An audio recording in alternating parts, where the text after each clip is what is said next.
मैंने कहा ना, दूर रहो मुझसे, मैं तुम्हारी शक्ल भी देखना नहीं चाहती।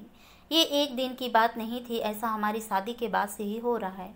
पूरे 36 गुड़ मिलाए गए थे शादी के वक्त, जाने कैसे। बाद में तो यही लगा, वो जमीन और मैं आसमान।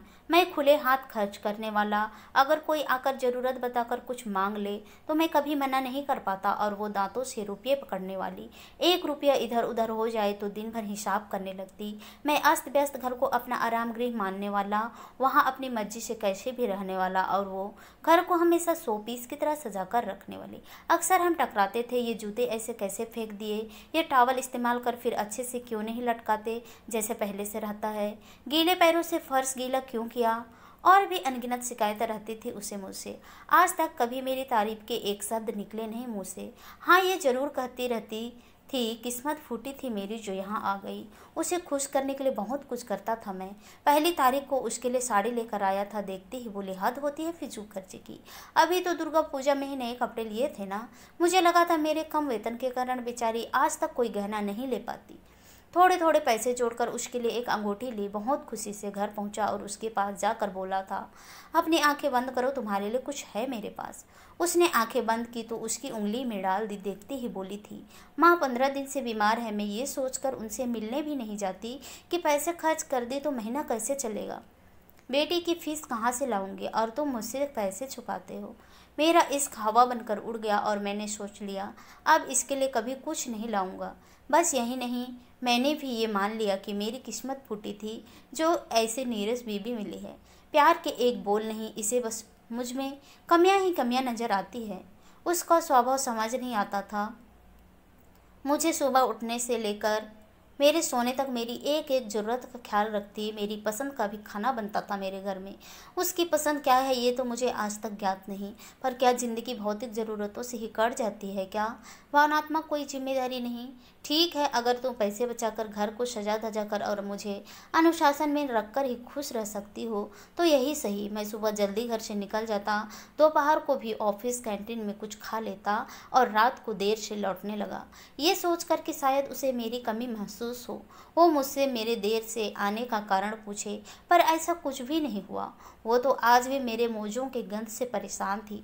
मेरे ऑफिस में खाने को फिजूल खर्ची बताती थी। हम दोनों एक दूसरे के लिए बने ही नहीं थे। अगर हमारे बीच बेटा नहीं होता तो मैं कब का उसे छोड़कर जा चुका होता।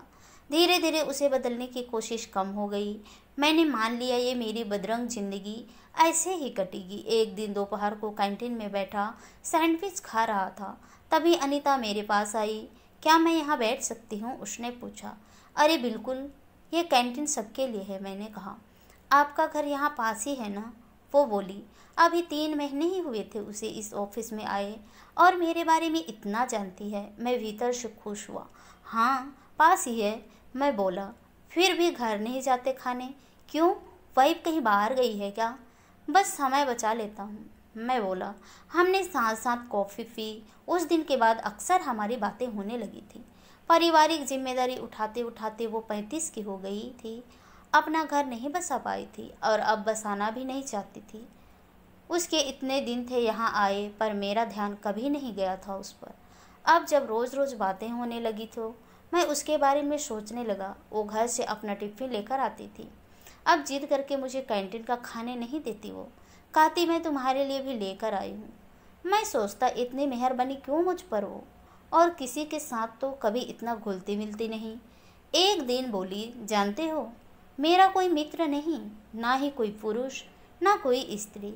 तुम पहले ऐसे इंसान हो जिसका साथ मुझे अच्छा लगने लगा है। उसकी बातों ने धड़कनें बढ़ा दी थी मेरी। क्या मैं सच में इतना खास हूँ? फिर नीलू को क्यों एक भी गुण आज तक नज़र नहीं आते मुझ में? कमी तुझमें नहीं, उस घमंडी औरत में है। खुद को समझाया और अनीता की दोस्ती को दिल से स्वीकार कर लिया। अब मैं उदास नहीं रहता था। अब कोई कमी नहीं लगती थी ज़िंदगी में। सुबह उठने के साथ ही जल्दी रहती थी ऑफिस पहुंचने की। जल्दी जल्दी काम निपटाता और उसके बाद का सारा वक्त मेरा बस अनीता के लिए था। कई बार हम ऑफिस के बाद कॉफ़ी शॉप में गए, पार्क की बेंच पर बैठकर घंटों बातें की और एक दिन अनीता के साथ पिक्चर देखने का प्लान भी बना लिया।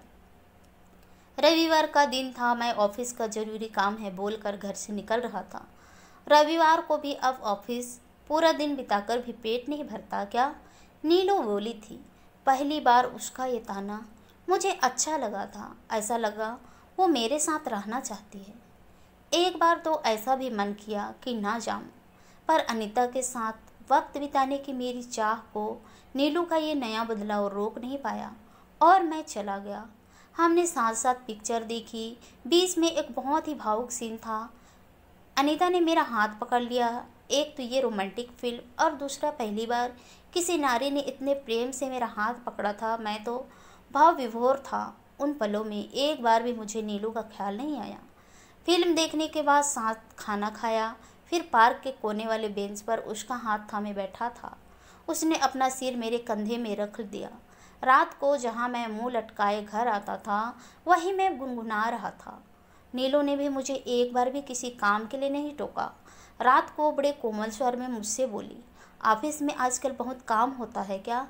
हाँ, आजकल काम ज़्यादा ही हो रहा है। थोड़े ज़्यादा पैसे तुम्हें दे पाऊँ इसलिए ओवर टाइम करता हूँ। कोई ज़रूरत नहीं इतना काम करने की। कम खर्च में चलाना मुझे आता है।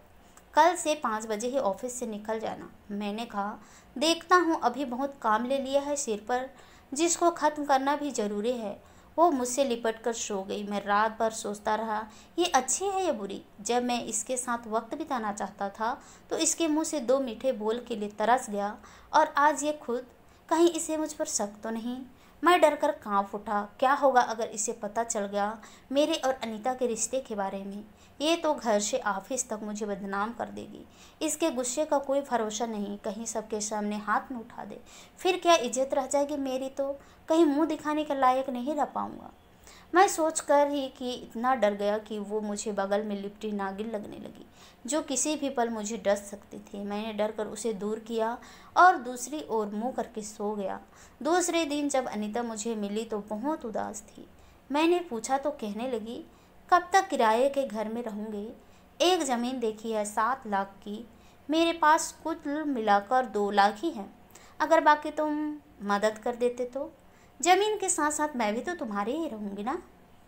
वो तो ठीक है अनीता, पर मेरे पास इतने पैसे नहीं।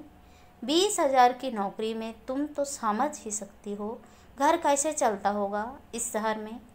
कुछ दिन इंतज़ार क्यों नहीं कर लेती? पहली बार कुछ मांगा था और मना कर दिया। बस टाइम पास समझ के रखा था ना मुझे। घर में बीबी और बाहर मैं। बहुत गलत सोच है तुम्हारी। सोच तुम चाहते तो दे सकते थे।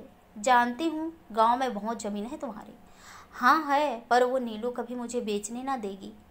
वो तो पुरखों की निशानी मानती है उसे। मैं कुछ नहीं जानती, कैसे भी करके मुझे पैसे दो, नहीं तो मैं ये सारी तस्वीरें तुम्हारे घर भेज दूँगी। अगर तुम मेरे नहीं तो मैं क्यों बनी रहूं तुम्हारी? कहकर अनीता ने ऑफिस, पार्क, थिएटर की कई तस्वीरें सामने पटक दी। किसी में मैं उसका हाथ थामे था तो किसी में उसका सिर मेरे कंधों में। मैं आवक सा बैठा था। वो आगे बोली, इन तस्वीरों के साथ एक चिट्ठी भी डाल दूंगी कि कैसे तुमने मेरे घर में रात बिताई है, पर मैंने तो आज तक बस तुम्हारा हाथ ही पकड़ा है। मैं डर कर बोला, ये बस हम दोनों जानते हैं, नीलू नहीं। कहकर वो हंसती हुई चली गई। अब जान देने के सिवा कोई चारा नहीं सोचता हुआ मैं घर की ओर बढ़ रहा था। एक आखिरी रात बेटे और नीलू के साथ बिता लेता हूँ। सुबह जो निकलूँगा तो फिर वापस ना लौटूँगा। नीलू के हाथों मरने से अच्छा है चुपचाप मर जाऊँ। मैं घर पहुँचा। मन बहुत उदास था। खाना भी नहीं खाया, बस बेटे को सीने से लगाए बैठा रहा। नीलू भी ना जाने क्यों आजकल मुझे किसी बात के नहीं खोजती।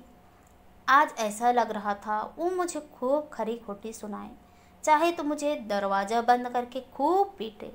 ना जाने क्यों आज भी सबके सामने मार खाने से डर रहा था। मैं रात बीत रही थी, बेटा भी सो चुका था। मैंने आंखें खोली, घर घर करते पंखे को एकटक देख रहा था। मुझे लगा था नीलू सो गई है। अनीता से झगड़ा हो गया है क्या इतने उदास हो? वो मुंह फेर कर बोली। मुझे लगा अभी मेरा दिल उछल कर हाथ में आ जाएगा, इतना डर गया था मैं। लाख कोशिश के बाद भी आवाज़ नहीं निकल रही थी। कुंवारी है ना वो, साथ रहना चाहते हो क्या? वो बोली। नहीं तो। ऐसा क्यों बोल रही हो?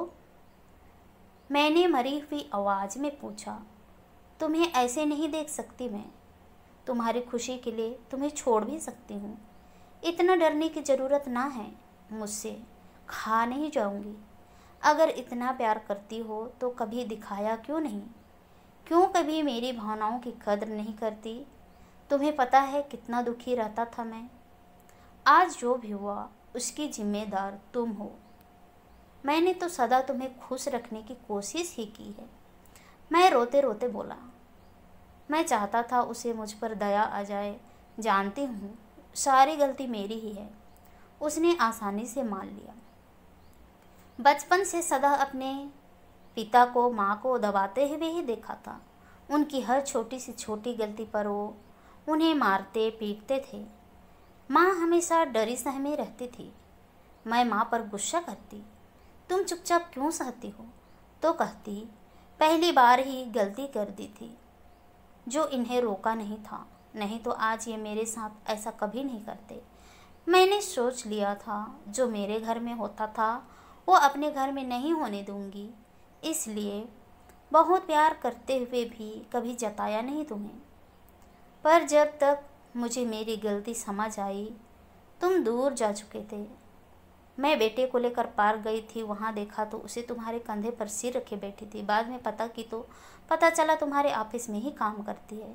मुझे माफ़ कर दो नीलू। मैं हाथ जोड़कर रोता हुआ बोला। क्या चाहते हो? जो चाहोगे वही होगा। मैं तो कल भी तुम्हें ही चाहता था और आज भी। वो मुझे ब्लैकमेल कर रही है कहकर मैंने उसे सारी बात बता दी। वो होती कौन है डराने वाली? कल से उसकी हिम्मत नहीं होगी तुम्हें आँख उठाकर देखने की। चलो अब आराम से सो जाओ। तुम क्या करने वाली हो ये जानकर क्या करोगे? और दोबारा किसी की ओर देखा तो वो आंखें दिखाकर बोली। तुम नहीं बदल सकती। अब भी डांट रही हो। देखो तुम प्यार करोगी तो कसम खाता हूँ किसी को नहीं देखूंगा।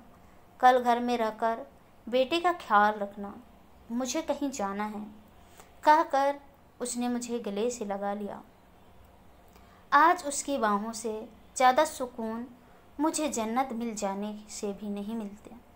जिंदगी की सबसे मीठी नींद थी जो उस रात मैंने ली थी। सुबह उठा तो वो जा चुकी थी। ना जाने कहाँ गई सोचकर मैं डर रहा था। 2 घंटे बाद वो लौट के आई और बोली अब तुम्हें कोई परेशान ना करेगा। क्या किया तुमने? क्यों जानना है आपको? बताओ ना। मैंने कहा। उसने कहा कुछ नहीं, बस चोटी पकड़कर खींचकर पुलिस थाने लेकर जा रही थी कि उसने मुझसे माफ़ी मांगने लगी और आज के बाद आपसे दूर रहूँगी कहने लगी। फिर घर आ गई। अब मैं और नीलू बहुत खुश हैं। आज मुझे समझ आ गया कि मैंने कितनी बड़ी गलती करने जा रहा था। आशा करती हूँ दोस्तों आप लोगों को ये कहानी पसंद आई होगी। अगर कहानी पसंद आई कहानी को लाइक कीजिए, शेयर कीजिए, कमेंट कीजिए। ऐसी कहानी सुनने के लिए प्लीज़ हमारे चैनल को सब्सक्राइब जरूर कीजिए।